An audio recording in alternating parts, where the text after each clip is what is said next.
কোনেও শান্তিপূৰ্ণ আন্দোলনৰ কথা বেলেগ, হিংসাৰ জৰিয়তে সমস্যাৰ সমাধান নহয়। খেৰণীত কাৰ্বি ৰাইজে যিটো দাবী কৰিছে, একাংশ কাৰ্বি ৰাইজে, যে হিজিয়াৰ পিজিয়াৰত থকা মানুহখিনিক উচ্ছেদ কৰি দিয়ক। গুৱাহাটী উচ্চ ন্যায়ালয়ৰ স্থগিতাদেশ আছে, কোৰ্টক বাদ দিটো কোনেও কাম কৰিব নোৱাৰে।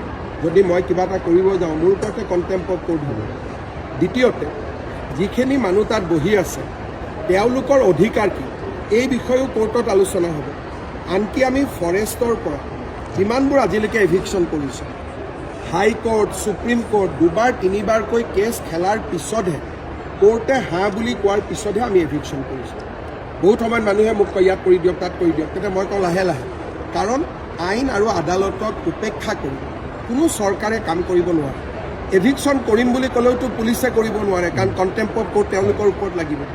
এই কথাখিনি কিয় বুজি পোৱা নাই বা বুজাৰ চেষ্টা হোৱা নাই, সেই বিষয়ে মই অপাৰক ক'বৰ কাৰণে, কিন্তু নিশ্চিতভাৱে যেতিয়া মই তেওঁলোকৰ লগত মুখামুখিকৈ কথা পাতিম, তেওঁলোকৰ মাজত যদি কিবা ভুল ধাৰণা আছে সেই বিষয়ে মই বুজি পাম। কিন্তু এতিয়ালৈকে সাধাৰণতে কোৰ্টৰ অৰ্ডাৰ থাকিলে বাকী মানুহবিলাকে জবৰদস্তি নকৰে।